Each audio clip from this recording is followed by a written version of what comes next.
started with Roller here. She's a barrel racing quarter horse. I'm out here in Queen Creek, Arizona. Just getting started for the day. Got 3 horses to do here, so hope you'll hang in and watch those other lives as well. I've worked on Roller here for quite a while now, probably going on a oops.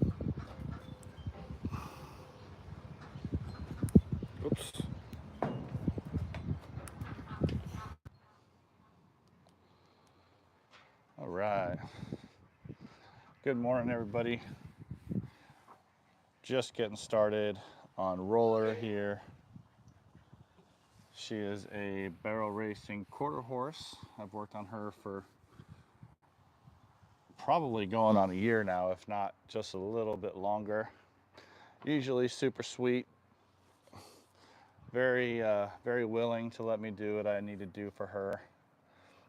In the past, she had been dealing with some ulcers, so she was a little bit more difficult to work on.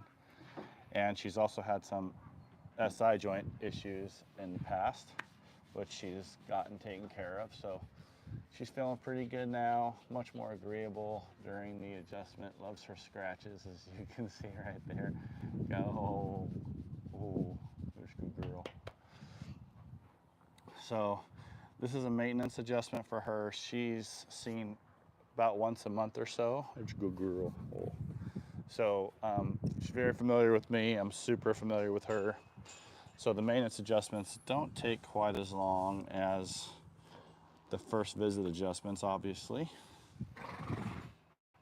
But I'm gonna check her nice and thoroughly. You see that little Mustang right behind us? That's a new horse for this client. And then behind that mare, there's another Mustang named Apache. And if you can see, he's got his head down in the corner there. He's super sweet. So I'll be working on him today, and then I'll be working on Corona, who's right behind the camera. She's a little paint mare. Looks very quiet and sweet as well. Oh, she's a good girl. So Roller here is usually the more rambunctious of the horses here, and you can see how quiet she is. So that gives you kind of an idea of what to expect for the other two. More Lucas. All right. Looks like the trolls are alive and well in the chat today.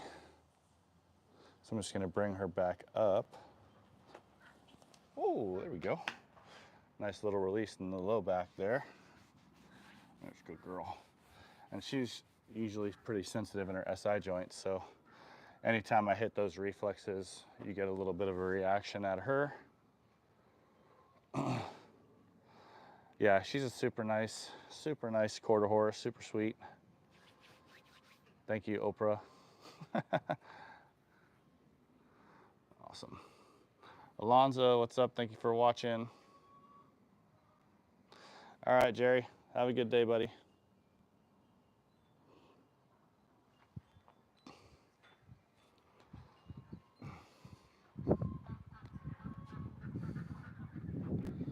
All right, so I hit those flexion pressure points.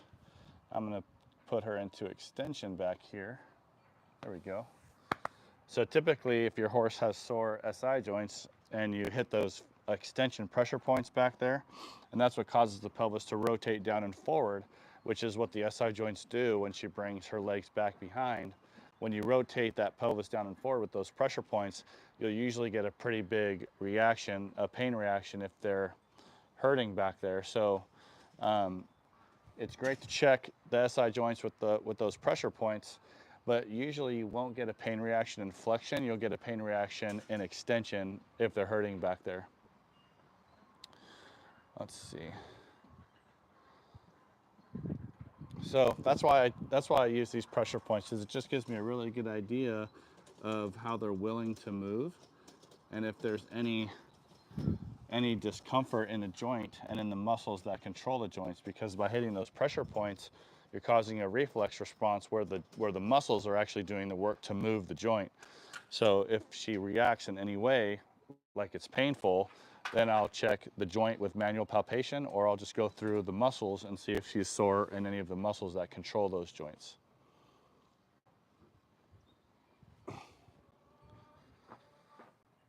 So right off the bat, I can tell that she's a little bit high on the right side SI joint, which means the right side of her pelvis is in flexion. It's kind of restricted going back into extension. And then the left side is fixated in extension, and she's going to be restricted coming forward into flexion. So whenever I have a flexion restriction like this, I'm going to adjust that one first, because I think 9 times out of 10, that's what's causing the other one to be stuck in the other position, the opposite direction. So, oh, there we go. Nice audible release out of that. Give her that for a second. That's a good girl. Yeah, she's standing much more quiet today than she usually even does, so this is great. See if we got any questions here.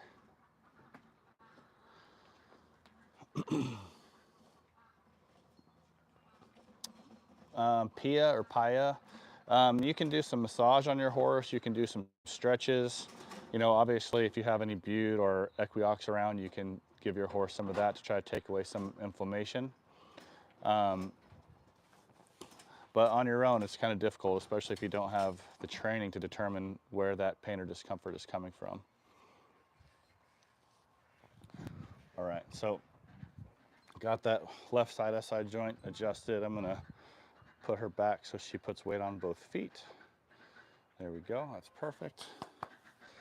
And then on this side, that's already leveled out really nicely. I'm just gonna push into extension a little bit, which again is dropping that SI joint down and forward. That's a good girl. That feels nice and loose, so I'm not gonna adjust that one. Just over the years after working on them, I've just discovered that typically, because of the way the pelvis moves, right? When you're walking, your pelvis is doing this. So one leg's coming forward while the other leg's going back behind. And a lot of that movement is coming from the SI joint, sacroiliac joint. So if it's fixated, right? If it's fixated one direction on one side, it's going to be fixated the opposite direction on the other. So you'll have an extension fixation on one side and a flexion fixation on the other.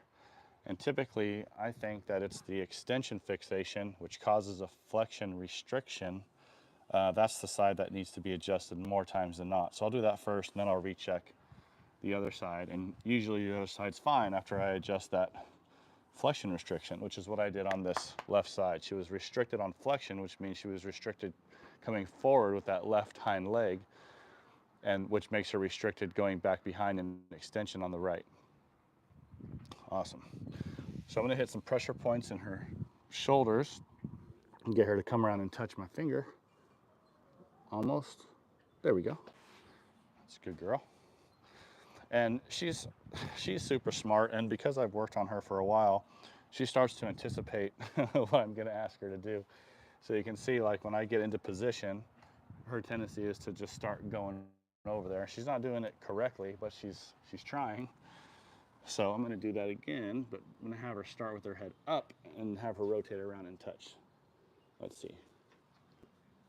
There you go. So she's a little restricted on that left side, probably in the lower neck, because she does start the movement pretty nicely, but then when she gets all the way around here, she doesn't want to come all the way over and touch. So that usually comes from here, based on how far she rotated on her own. Yeah, you can see, like, if I put pressure in there, she kind of gets a little wide-eyed and then wants to start going backwards a little bit away from that pressure. So it's right there. So that's the C6 superior facet, where it articulates with C5. So C6 is the 6th vertebrae in the neck. C stands for cervical. And then obviously C5 is the 5th vertebrae in the neck, which is right above C6. That's a good girl. So even as I'm applying pressure and just asking her to bring her head around, you can see how she's holding her head in a head high position. which is kind of a guarded position. That's more of a fight or flight or a pain position. Whoa. So I'm just going to try to get her to come around nice and easy and apply as little pressure as possible, because I don't want her to fight this. And if I push real hard or I force her around, she's really going to guard, and there's no way that I'll be able to get this adjusted. So I'm just taking the slack out of the halter and just tapping, tap, tap, tap. There we go. And she's coming around nicely. Good girl. Good girl. Oh, good girl. All right. There we go. There we go. I always love to see that lip licking and the head dropping. Good girl. It's not as important as most people think it is. People kind of go a little crazy when they say, "Oh, she's licking her lips." It is a good indication, but it doesn't indicate anything crazy like, "Oh my gosh, she's not licking her lips, you didn't get it." You know, that's what a lot of people say. "Oh, she's not licking her lips. We're still waiting for the lip licking." And it's like, well, some horses do that, some horses don't. And it doesn't mean you fixed anything. It just means that, you know, whatever you did caused her to be a little bit more excited, a little more a little more sympathetic. So you put in an adjustment that kind of surprises them. It puts them into that sympathetic fight or flight state. And then when they realize that that stress is gone, then they drop back down into a parasympathetic resting and digesting state. And part of that parasympathetic response is secretion of more saliva, and the secretion of more saliva causes them to lick their lips. So doesn't mean you're a miracle worker and fixed anything. It's just a neurologic response. AJ, her name is Roller, High Roller.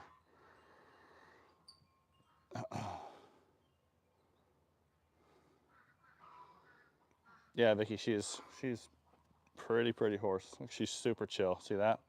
So that low head position is exactly what I want to see. It means more to me than the licking of the lips, because a head low position is a very parasympathetic position, meaning that she's in a resting and digesting state. You know, if a horse feels threatened or like they're going to have to run away from a threat or fight, their head's going to be up, eyes wide, ears back. You know, they're going to be, or ears at least up, kind of listening to where that threat's coming from, and they're not going to be in this relaxed position. So, G. Michael, yes, I sure am. I don't think I would be making videos if I wasn't. It'd be kind of stupid. Hey, Tink. Thank you, Hedgehog. Appreciate it. Awesome. All right, so we got that adjusted. So I'm going to recheck her to her shoulders. Beautiful. That's what I want to see right there. And then I'm going to recheck her around to the left, and she's going to start without me, of course. There we go. Let's go. Come on. There it is. Good girl. Good girl. Perfect, perfect. So I'm going to step her back just a little bit. Good girl. So I want to check her pole. And her pole is where the skull and the first vertebrae come together. It's called the atlanto-occipital junction. And really that just means the junction of the base of the skull and the neck. So I'm checking that because about 80% of the flexion and extension in the head and neck come from C1, C2, and the occiput. The other 20% come from the lower cervicals. So this is a really important part for your horse, because if they can't comfortably bring their head up, if they can't extend their head and bring their head up, then they're gonna overwork the lower cervicals to try to do that job, or even worse, they're gonna overwork the muscles in the withers, and then they're gonna get really sore there. And then people will think, "Oh my gosh, my horse is saddle sore. You know, there's something wrong with my saddle." But it's not actually the saddle. It's just that the horse is compensating, good girl, and using muscles to do a job that they're not supposed to be doing. And so they get a buildup of lactic acid from being overworked, and then they get sore. Oh, easy. So I'm asking her right now, just with really light pressure, to bring her head down to her chest. Oh, but she's fighting that. And what a lot of people will do is they'll go, "Oh, she's fighting she's fighting that flexion. She doesn't want to bring her head down, and then they'll try to force adjustment in that direction, where what she's really saying is, no, that's not what I need, right? She's saying, it's her body language going no. It's a no response, right? She doesn't want to bring the head down, but she's fine bringing the head up, almost like she's saying, especially with the horse that you've worked with for a year, like I have with her. She knows what you're doing. She's gone through this over and over and over, and that's kind of their way of saying, nope, that's not what I need, when they're tight and stiff and won't bring the head down like I'm asking. So they will let you do what they need. It's backwards from when you're adjusting a person. A person will kind of brace and they'll kind of grimace, you know, if you're on a spot that's uncomfortable where they need to be adjusted. Whereas a horse will kind of lean into you, they'll just give to the pressure, and then you can adjust them where they need to be adjusted. Right, so that's a good girl. Oh yeah. So I'm just gonna put her head on my shoulder. Good girl, easy, easy. There we go. And I'm just gonna lean back a little bit. Good girl. Good girl. That's a good girl. Oh, good girl. Easy, easy. Good girl. So she's fussing a little bit, so I'm just gonna wait on her to bring her head down. That's a good girl. That's a good girl. Whoa. Wow, that was huge. Oh, I'm sure all of you could hear that one. That was huge. So that horse that's behind her, you can see her pinning her ears and turning around. That's a new Mustang mare that's behind her. So new horse, new pecking order, right? She's trying to assert some dominance. So when that horse came around, you saw her look over there and pin her ears a couple of times. She's kind of keeping an eye on her right now. That had nothing to do with me. That's all that new mare behind her. It's a good girl. That was a really nice one right there. And she's dead. It's super rare, Tink. I mean, and the reason for that is that horses, because they're prey animals in the wild, right? They compensate really, really, really well, and they don't show you, you know, that anything is wrong until they can no longer compensate. Especially in a performance horse, like a performance horse will compensate for areas of their body not moving properly until those compensations get sore, and then they can no longer do it. And that's usually when people all of a sudden notice that something is wrong, but they don't realize that something else has been wrong for a long period of time, and they're just now having to show it because they can't compensate in the part of their body that they were using to do that movement. So the vast majority of the time when I go to see a horse, there's gonna be some compensations in there, and it's my job to clear the compensation, but also to clear out what's causing the compensation to begin with. So I used to do evaluations, and people say, hey, how much is it for an evaluation? And I give them the price. And then during the evaluation, the joints would release. And then I'm like, well, at what point does it become an adjustment now and not just an evaluation? And it was kind of a sticky situation. So I just got rid of it. Now it's just you're paying for the appointment, not for the adjustment. You're really just paying for your horse to be evaluated. It's kind of like when you go to the dentist and get checked for cavities, right? You don't want the dentist to find cavities, but you're gonna pay for the evaluation to determine whether or not you have them. That could be in the form of a teeth cleaning or whatever. But so when I go out to work on a horse, I'm going out to evaluate the horse. And if they need to be adjusted, then I'll adjust them while I'm working on them. But the vast majority of the time, just by doing the evaluation and moving the joints through the range of motion, you'll get releases just by doing that. So, oh, thanks, Gypsy. Appreciate it.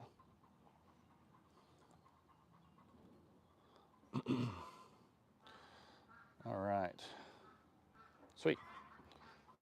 All right. See, she's just really pissed off with that mare behind her. All right. So I'm going to start working on her legs. So the first thing I'm going to do is just lift this leg, pull the shoulder out to the side, and what's called abduction, abduction. That's a good girl. And that's what the horse does in the swing phase of their gait, is their shoulder comes out to the side like this so they can swing the arm, or it's actually an arm, but so they can swing that front leg around.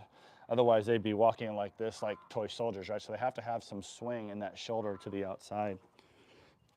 And we call that an accessory movement because the primary movement of the shoulder is obviously flexion and extension, but there's an accessory motion in internal and external rotation and abduction. Girl. So I'm just going to stretch her out here. Good girl. So you'll notice when I work on these horses, I have my typical flow, which is going from the pelvis to the mid-back to the neck, front legs, back legs, then TMJ. So, during the stretching and during a lot of my motion palpation, I'm just evaluating the movement of the joint. But for these stretches, I'm just trying to give her a little bit of relaxation, help her feel good, make sure she can move through the full range of motion. And just by doing this one in particular, sometimes they'll kind of pull the shoulder back and you'll get a big loud pop in the glenohumeral joint because that humeral head tends to get stuck anteriorly in the glenohumeral joint. And by bringing it out this way, the leg out this way, it causes that humeral head to go down and back and you get that big clunky release. Which you can imagine, if you're a performance athlete and your shoulder is not positioned properly in the joint, how much that would benefit you when that gets reset. So these stretches are amazing, and everybody really should be doing these stretches for their horses prior to and after competition. And if you'd like to learn how to do them, I put the link in the description of the video, so check that out if you'd like to learn how to stretch your own horses. And guys, if you don't mind tapping that like button for me, I would really, really appreciate it. Just helps YouTube spread the word that people are enjoying the content, so would really appreciate that. And if you have any questions, please feel free to type them in there. All right, get this shoulder nice and stretched out. You're a good girl. You're a good girl. Yeah, she is such a sweetheart. She used to not be. She used to be very watchy and, seemingly in a lot of discomfort until we figured out that she had some ulcers going on and she got her SI joints taken care of, and now she's much, much more agreeable and tends to enjoy her adjustments a lot more. Oh, that's a good girl. Oh, there we go. Nice release there in that fetlock and flexion. Whew. All right, that's sweet. All right, so I'm gonna watch her back legs get adjusted. Hey, thank you, Cindy. Appreciate it. Thanks, guys. See, we're up to 31 likes, but we've got 216 people watching. So if you guys could hit that like button for me, I would, or just double tap your screen while you're watching. I would appreciate that so much. Hey, Rowdy, thank you for watching. Appreciate it. Looks like we're frozen up a little bit. Let's see.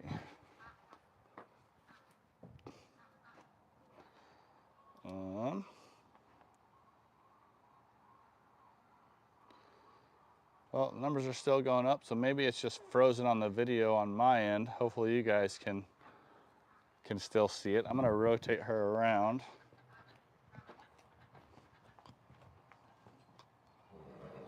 Oop, too much. Too much. Good girl. Whoa. Good girl. Good girl. Whoa. All right, so I'm gonna check this right hind. Looks like her fetlock is a little swollen on this right hind. Ah, shoot. Black screen, what is going on here? All right, shoot. Well, I'm gonna end this live, and then let me see. Maybe if I flip the cameras around, maybe that'll bring us back.